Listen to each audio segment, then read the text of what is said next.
Bonjour, alors aujourd'hui, petite capsule en ce mois de novembre qui peut être parfois difficile pour bien des gens. Donc, on avait envie de parler avec vous de prendre soin de soi. Qu'est-ce que ça veut dire au-delà de faire du sport, prendre un bain, aller au spa. Donc, c'est quoi vraiment prendre soin de soi? Oui, alors prendre soin de soi, comme Virginie dit, c'est plus que des actions. Des fois, l'action va être une réponse à une fatigue perçue. Mais en fait, prendre soin de soi, tout d'abord, c'est d'être connecté à soi et d'avoir fait une réflexion sur c'est quoi mes besoins, c'est quoi mes valeurs, c'est quoi mes désirs.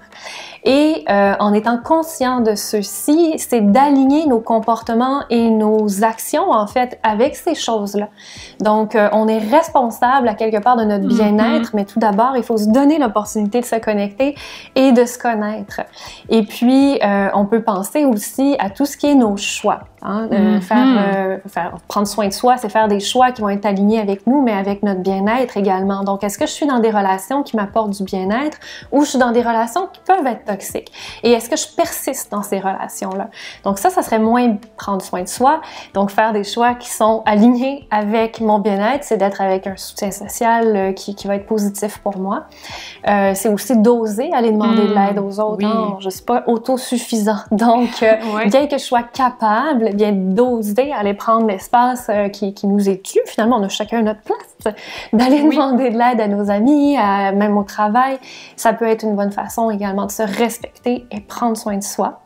Oui, tout à fait. Puis ces actions-là peuvent parfois être difficiles à faire. Donc, même si on sent que c'est des actions qui vont être pour notre bien-être, ça ne veut pas dire que dans l'immédiat, je me sens bien et confortable quand je les fais. Donc, c'est des actions souvent qui vont générer quand même un certain inconfort au moment où on va le faire. Donc, si j'ai à mettre une limite, si j'ai à dire à quelqu'un, écoute Valérie, en ce moment, je me sens pas disposée puis disponible pour recevoir ce que tu as à me partager, c'est difficile. Valérie, c'est mon amie. Donc là, je me sens peut-être mal de lui dire que j'ai pas la capacité émotionnelle d'entendre un problème X, mais c'est une manière en même temps de me respecter et en même de faire attention à notre relation d'une certaine manière, parce qu'à ce moment-là, je vais peut-être être capable à un autre moment de revenir puis d'être disponible pour elle. Tout à fait.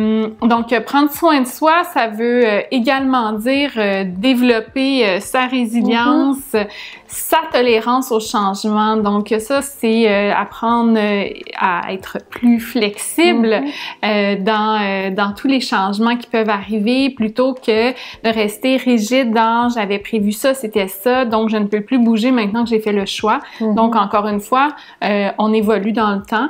Et donc, nos choix, nos limites évoluent également. Oui. Il suffit en fait d'être conscient et de prendre le temps de s'introspecter justement et de se permettre d'être flexible.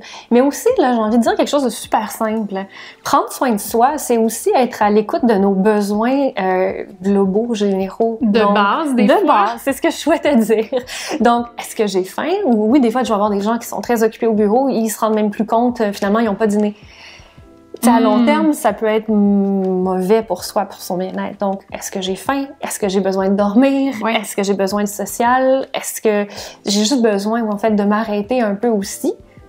Tout à fait. Ça, c'est important. Donc, ces éléments-là, ça veut dire quand même de se connecter à soi et d'être capable de savoir c'est quoi nos signaux à nous qui correspondent. Et en fait, ces signaux-là correspondent à quel besoin chez moi et agir en conséquence. Donc, pour être davantage vraiment cohérent avec soi-même, ça veut dire apprendre à dire non quand on veut pas quelque chose, apprendre à dire oui, en fait, aussi, quand on veut quelque chose, hein, se permettre, tantôt tu disais prendre sa place, mais se permettre de dire, ben moi, c'est ça que j'ai envie, c'est ça que j'aimerais dans ma vie ou actuellement ou tout ça. Donc, ça en fait partie.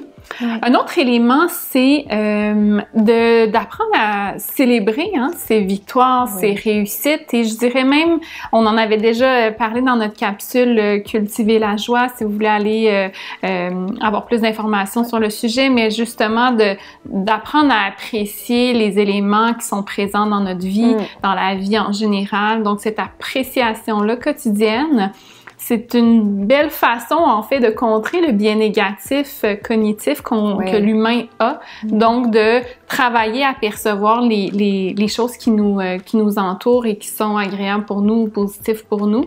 Ça va aussi nous aider à développer un sentiment plus de gratitude et aussi, ultimement, on veut, avec prendre soin de soi, développer l'amour de soi.